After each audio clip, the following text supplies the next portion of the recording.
Hello everyone, welcome to my class. तो आज हम लोग देखेंगे क्वेश्चन नंबर 1। तो इम्यूनाइजेशन क्या है? तो immunisation option number A primary prevention, option B secondary prevention, option C tertiary prevention और ऑप्शन डी डिसेबिलिटी लिमिटेशन। तो इम्यूनाइजेशन क्या है? तो इम्यूनाइजेशन एक प्राइमरी प्रिवेंशन है। ठीक है, राइट आंसर क्या होगा? ए। ठीक है, तो इम्यूनाइजेशन को हम प्राइमरी प्रिवेंशन क्यों कहते हैं?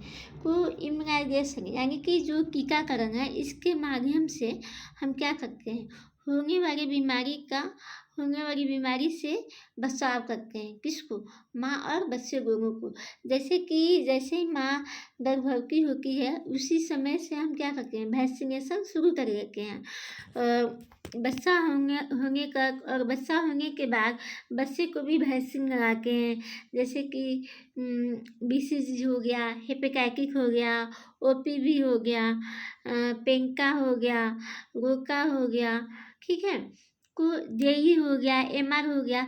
तो ये सब वैक्सीनेशन हम लोग इसलिए लगाते हैं कि आने वाले समय में बच्चे को कोई गंभीर बीमारी न हो। यानी कि बीमारी के बचाव के लिए जो वैक्सीनेशन टीकाकरण हम लोग लगाते हैं, उसे क्या करके हैं? इम्यूनाइजेशन करके हैं। यानी कि इम्यूनाइजेशन के थ्रू, टीकाकरण के थ्रू हम लोग होने वाली बीमारी को प्रिवेंट कर सकते हैं। ठीक है, तो इम्यूनाइजेशन क्या है? इम्यूनाइजेशन एक प्राइमरी प्रिवेंशन है। नेक्स्ट क्वेश्चन क्या है कि iodide salt in iodine deficiency control programme.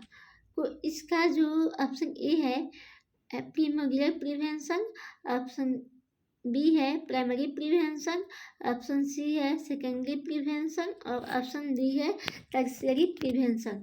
तो इसका जो आंसर होगा, ये होगा सेकेंडरी प्रिवेंशन। यानी कि iodide salt in iodine deficiency control programme क्या करता है? सी करता है, यानी कि सेकेंडरी प्रिवेंशन। हम बोल सकते हैं कि जो सेकेंडरी प्रिवेंशन है, इसमें और डायग्नोसिस, यानी कि हम जितने भी टाइप का डायग्नोसिस करते हैं, टेस्ट करते हैं या स्क्रीनिंग करते हैं, वो हमारा सेकेंडरी प्रिवेंशन में आता है। ठीक है, इसलिए इसका राइट आंसर सी होगा, सेकेंडरी प्रिवेंशन। नेक्स्ट क्वेश्चन है level of prevention that includes safety precaution is. यानी कि level of prevention that include safety precaution is.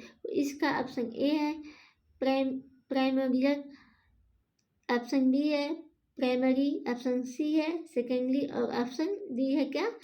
Tertiary. तो इसका जो राइट आंसर होगा, ये क्या होगा? तो इसका राइट आंसर होगा बी, यानी कि प्राइमरी प्रिवेंशन।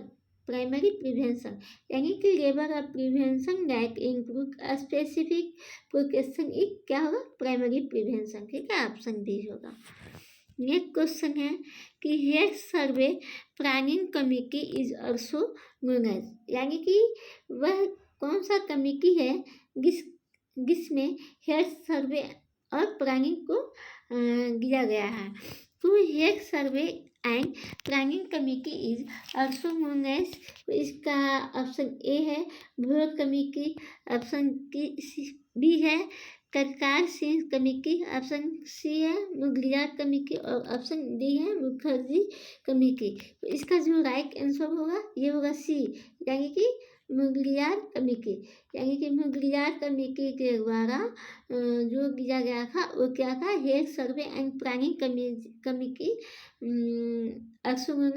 मुगलियार कमेटी। ठीक है, अब नेक्स्ट क्वेश्चन हम लोग देखेंगे चंद्रहा कमेटी बाद अपॉइंटेड ईयर। यानी कि जो चंद्रहा कमेटी है, ये किस ईयर में एस्टैब्लिश किया गया था? तो ऑप्शन ए है 1960, ऑप्शन बी है 1963, ऑप्शन सी है 1965 और ऑप्शन डी है 1968। कुछ चंद्रहा कमेटी को कब एस्टैब्लिश किया गया था, अपॉइंटेड किया गया था? तो ऑप्शन बी 1963 में।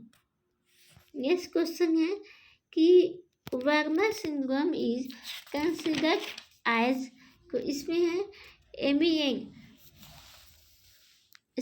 Third, MEN fourth, MEN one and MEN second. यानी कि जो एमी यंग है, एम ई यंग है, वो क्या है, इसको हम लोग बोल सकते हैं मल्टीपल इंडोक्राइन नियोप्लाज्मा टाइप 1, जो कि क्या होता है, यह हेरिडिटरी होता है। और इसमें क्या आता है, इसमें ट्यूमर और ऑफ इंडोक्राइन ग्लैंड, यानी कि इसमें क्या होगा, मेन फर्स्ट में इसका जो राइट आंसर होगा ये होगा सी, यानी कि मेन फर्स्ट होगा, ठीक है।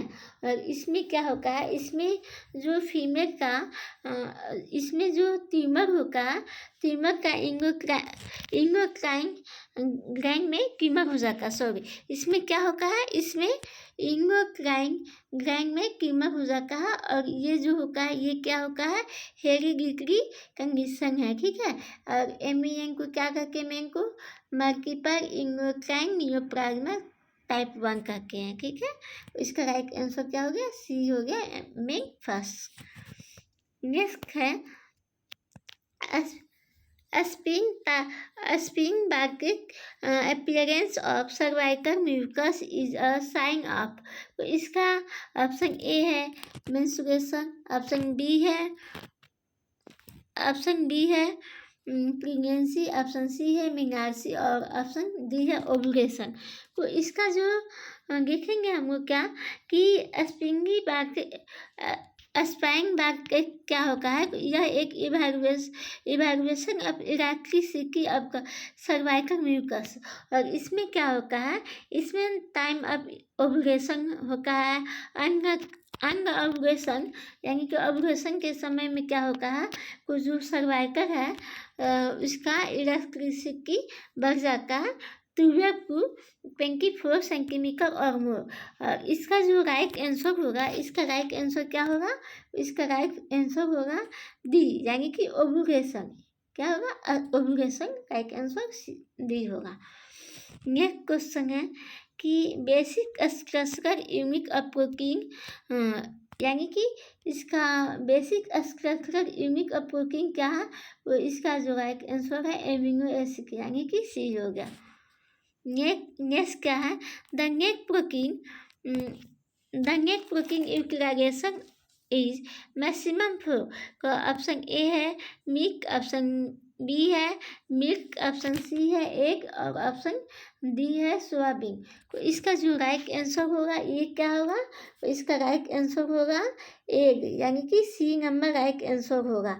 और जो ये है NPU, यानी कि नेशनल प्रोटीन यूटिलाइजेशन जो है ये क्या करता है, तो ये जो एग है ये क्या करता है, रेफरेंस प्रोटीन है, यानी कि एग को हम लोग क्या करते हैं, रेफरेंस प्रोटीन करते हैं, ठीक है, जो कि 96% होता है, 96% होता है, ठीक है। और इसको रेफरेंस प्रोटीन करते हैं। नेक्स्ट क्वेश्चन क्या है कि which one of the following is not a building body of fruit, इसमें ऑप्शन ए है मिल्क, ऑप्शन बी है pulp and grapes, option C है फ्रूट और ऑप्शन डी है एग, यानी कि कौन सा ऐसा फ्रूट है जिससे कि बगी बिल्ड नहीं होता है, तो हम लोग बोल सकते हैं क्या, फ्रूट, यानी कि ऑप्शन सी। ये क्या है, जो फ्रूट होगा, फल होगा, ये क्या होगा है, ये प्राकृतिक फ्रूट होगा है, ठीक है।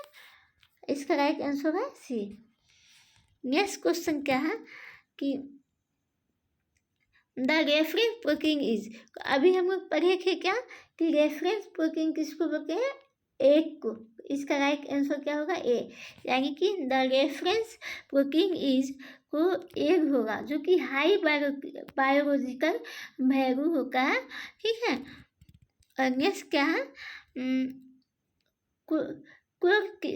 Corkscrew shape endometrial gland is seen in, तो इसमें ऑप्शन ए है late secretory phase, option B है early proliferative phase, option C है रेक प्रोलिफरेसिव फेज फेज और option D early prefractive phase. इसका जो राइट आंसर होगा ऑप्शन डी होगा, अर्ली सेक्रेटरी फेज होगा। ठीक है, और नेक्स्ट जो अर्ली सेक्रेटरी फेज है ये क्या है, ये है growth of the endometrial gland, यानी कि इससे क्या होगा, इससे जो इंडोमेट्रियल ग्लैंड होगा है ये क्या होगा, ग्रोथ होगा है। ठीक है, इंक्रीज होगा है।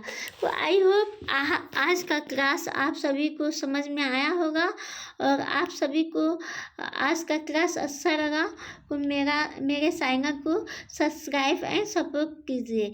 Thank you so much class.